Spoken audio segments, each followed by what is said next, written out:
O Cortiço, de Aloysio Azevedo. Estamos no capítulo de número 22. Este é o quarto vídeo. E era ainda assim, com essas esmolas de pombinha, que na casa de Piedade não faltava de todo o pão. Porque já ninguém confiava a roupa à desgraçada. E nem ela podia dar conta de qualquer trabalho. Pobre mulher, chegara ao extremo dos extremos. Coitada, já não causava dó, causava repugnância e nojo. Apagaram-se-lhe os últimos vestígios do bril, vivia andrajosa, sem nenhum trato e sempre ébria. Dessa embriaguez sombria e mórbida que se não dissipa nunca.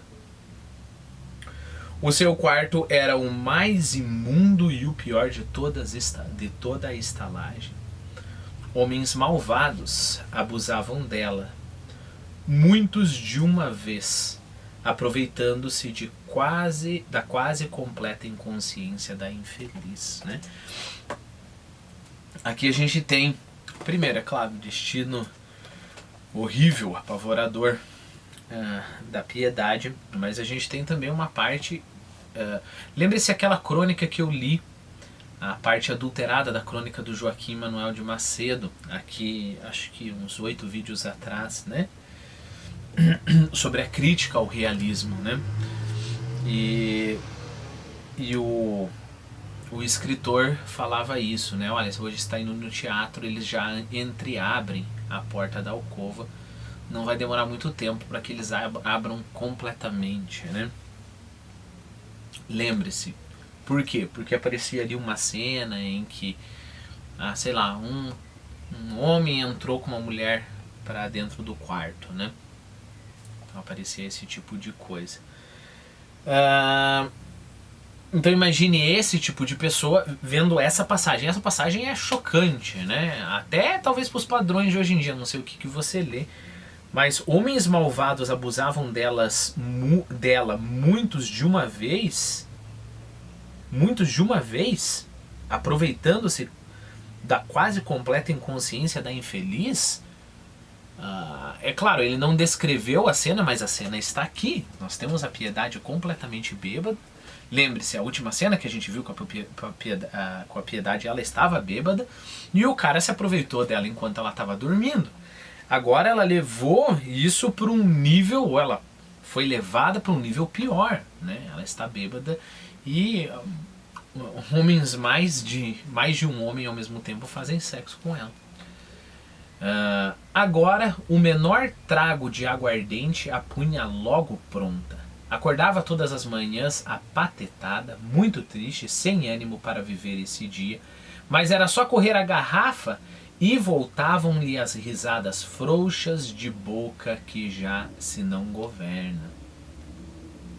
Um empregado de João Romão, que ultimamente fazia as vezes dele na estalagem, por 3 vezes a enxotou, e ela de todas pediu que lhe dessem alguns dias de espera para arranjar a casa. De todas as vezes, né? De todas as vezes que foi enxotada, ela pediu que desse alguns dias. Bom, é interessante esse detalhezinho, né? Então a gente já tem um empregado, o João Romão já tem um administrador ali para a estalagem, para ele se preocupar com outras coisas, né? E ela recebeu o ultimato de sair. Afinal, no dia seguinte ao último em que Pombinha apareceu por lá com Leoni e deixou-lhe algum dinheiro, despejaram-lhe os tarecos na rua. E a mísera, sem chorar, foi refugiar-se junto com a filha no Cabeça de Gato, que à proporção que o São Romão se engrandecia, mais e mais ia se rebaixando, acanalhando, fazendo-se cada vez mais torpe, mais abjeto, mais cortiço, vivendo satisfeito do lixo e da salsugem que o outro rejeitava como se todo o seu ideal fosse conservar inalterável para sempre o verdadeiro tipo da estalagem fluminense, a legítima, a legendária, aquela em que há um samba e um rolo por noite, ou seja, a estalagem que foi tema da primeira parte desse livro aqui, né? Aquela em que se matam homens sem a polícia descobrir os assassinatos. E aqui nós temos uma passagem extremamente famosa do Cortiço, né? Viveiro de larvas sensuais em que irmãos dormem misturados com as irmãs na mesma lama. Paraíso de vermes, brejo de todo quente e fumegante, donde brota a vida brutalmente como de uma podridão. Aqui nós temos a visão do narrador em relação a essa gente. Bom, eu não sei o que você acha, mas eu estou pensando na situação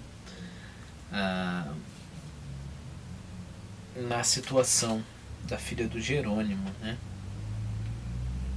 Olha, você imagine essa casa, né? A mulher ali bêbada todo o tempo, a casa imunda, ela vivendo da esmola, da pombinha. Indo para um cortiço agora, onde a polícia batia todo o tempo, tirava... Lembra-se a quebra-quebra que a polícia fez, né? Com certeza absoluta, vários homens de péssima índole abusando da mãe dela, né? Com certeza ela vai ter experienciado a cena diversas vezes. E o perigo, é claro, chegam esses homens, 2, 3. A mãe dela recebe, porque provavelmente pagam cachaça para ela. E tem lá 3, 4 marmanjos dentro da casa da moça, dentro da casa da menina. Eu sei que é drástico, mas novamente pensando, se eu fosse um dos personagens, e eu não tivesse outra solução na vida, eu preferia ir morar com a Pombinha e com a Leonie, me tornar prostituta, pelo menos por um tempo, até conseguir fazer a vida, do que viver ali no cortiço e correr o risco de ser abusada, né? Ser abusada e ficar vendo a mãe a todo tempo. E aí você me perguntaria, e a tua mãe? Difícil de responder essa pergunta, né? Talvez eu tentaria ajudar minha mãe indiretamente, levaria de vez em quando um dinheiro para ela, nunca dinheiro, né? Com bêbado a gente tem que aprender essa regrinha, né? Você nunca leva dinheiro, você leva comida, né? Então de quando em quando eu levaria ali um dinheiro para ela.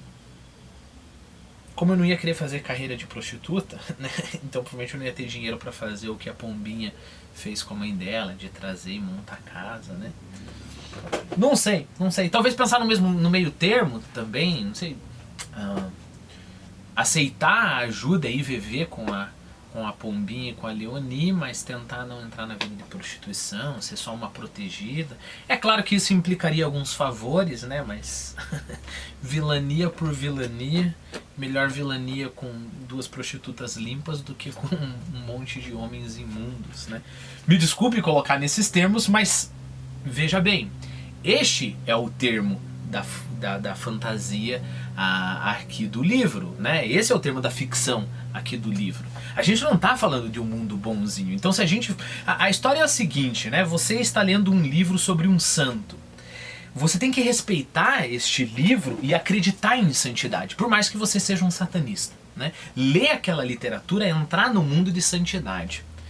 Da mesma forma que se você está falando sobre um mundo pervertido, como é o mundo aqui, pervertido em todos os sentidos possíveis, você tem que comprar a ideia da ficção. A gente chama isso de pacto ficcional, né? Então você vai acreditar nesse mundo aqui e vai tentar se virar, através da sua imaginação, neste mundo aqui, né? Então essa é a observação que eu tenho. Por exemplo, um dos projetos que eu quero fazer aqui no canal é ler a vida dos santos. Eu não sou católico, não sei se eu tenho religião nesse sentido, a religião institucional, né? Mas é claro que quando eu ler as vidas dos santos, eu vou tentar ler aquilo com toda a reverência de um católico, né? Por que eu estou dizendo isso? Porque tão errado seria ler a vida de santo, sempre com um sorrisinho sarcástico nos lábios, Tão errado quanto isso seria tentar ler o cortiço e se manter puro. Nós estamos falando aqui, volto a enfatizar, de um viveiro de larvas sensuais em que irmãos dormem misturados com as irmãs na mesma lama. O que você acha que ele está querendo dizer com isso? Irmãos dormem misturados com irmãs na mesma lama. Ele está falando assim, sensual, e acontece lá de ter uma cama. Ele está falando de incesto? Seguramente ele está falando de incesto. Então não vamos cobrir a verdade da narrativa só porque ele não desenvolveu tanto como as outras cenas de sexo que tem aqui no livro, né? Novamente, essas cenas têm que impactar a gente, né? Nós temos que pensar no termo do livro. Homens malvados abusavam dela, muitos de uma vez, aproveitando-se da quase completa inconsciência. Então você tem que imaginar a cena da mulher extremamente bêbada e sofrendo isso, e a filha dela vendo essa situação. O narrador nos mostrou isso. Então, volto a te convidar a entrar na narração e pensar, se você estivesse nesse viveiro de larvas sensuais e esse viveiro, né, de podridão, o que você faria?